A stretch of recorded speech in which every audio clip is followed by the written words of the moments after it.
while the Lakers are 10-2. Wendy, what do you make of the state of the NBA right now? We are in for potentially an incredibly amazing spring because I can't predict what's going to happen. Would never try. I was at the Lakers. I was at LA last week with Stephen A. Yep. And I was at the Lakers games. I talked to their personnel and I listened to JJ Redick and I listened to LeBron's teammates. They believe. LeBron believes. You can see it in his actions. You can see it in his demeanor. Last night, I'm at the Garden talking to the Warriors people. I'm listening to Steph Curry. I'm listening to Jimmy Butler. I'm listening to Steve Kerr. They believe. They believe. And you can tell that Steph is energized. Steph walked into that building last night with a sore ankle. There was no way he wasn't playing. No way. 9-1 when Jimmy Butler was in the lineup. When Steve Kerr is even saying this. Jimmy is changing how we play. Jimmy takes care of the ball, so all of a sudden Steph and Draymond are starting to take care of the ball. Jimmy plays defense, all of a sudden those guys are starting to play better defense. But now, I'm looking at a bracket right now where I see potentially Steph and LeBron on the same side of the bracket. Same side of the bracket, okay? That's number one. Number two, I'm looking at the Lakers. They're that offensive display they put on last night. I just want to say something. Zion Williamson played in this game against the Lakers last night.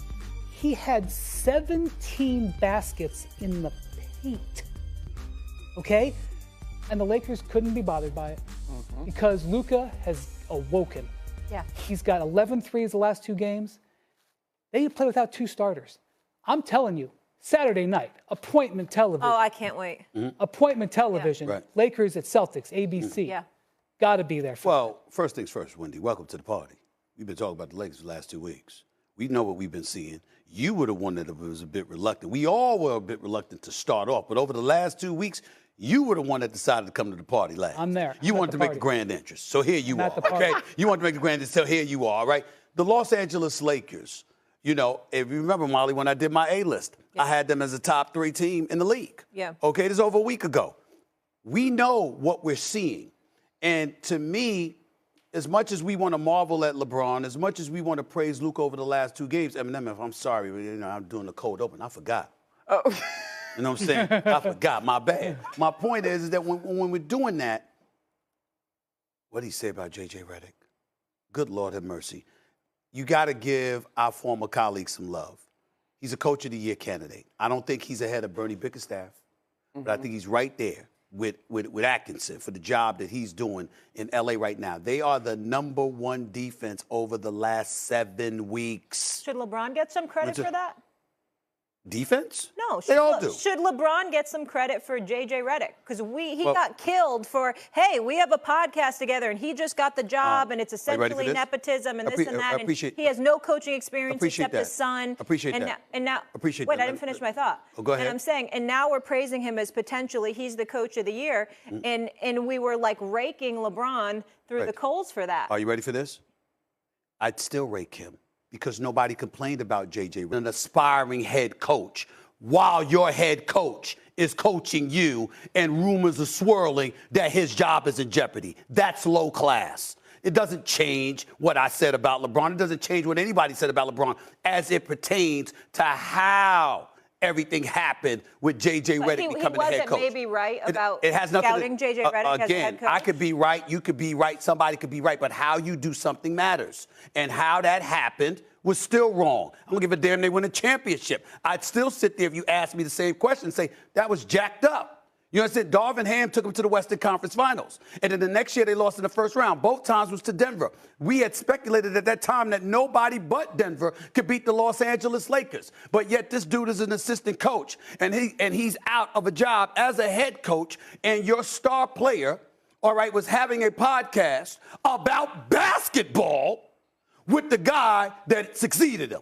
Come on now. If it walks like a duck and quacks like a duck, it ain't a damn mongoose. And I'm not blaming J.J. Redick one bit for that. I'm just saying it could have been handled better. Having said all of that, there is no doubt that J.J. Redick is a candidate for Coach of the Year. He is sublime offensively. He knows what the hell he's doing. Nobody expected them to be this elite defensively. We didn't expect that at all. And that's why we're talking about them as title contenders. It's not because of what we saw on offense. Even when Luka just arrived, We still speculated as to, all right, yeah, they'll score in punches, but what will they do defensively? They're too small. I totally agree. All of that went out the window. That's J.J. Redick, that's Nate McMillan, that's Scott Brooks, and the rest of that staff.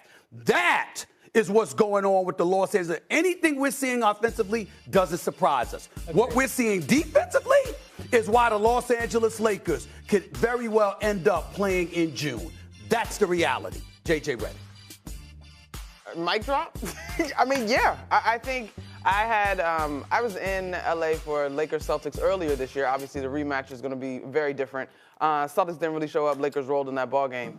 But I think the way that JJ is engaging the media, energizing his team, encouraging his players, even whether it's JJ, whether it's LeBron, the two working in tandem, the experience that they have and the way that they are empowering the rest of that roster, I think is probably what is maybe the secret sauce if you had to pull something that wasn't about basketball. Because all of us are looking at Jackson Hayes like, okay. Meanwhile, LeBron's like, go do you. And I think that is really meaningful when again, you look at the breadth of his career, he's won with all types of iterations. He understands, obviously, the basketball of it all, but the leadership of different groups, different stages, different ages, see all the above, and a first-time head coach, it's really special what's happening in L.A.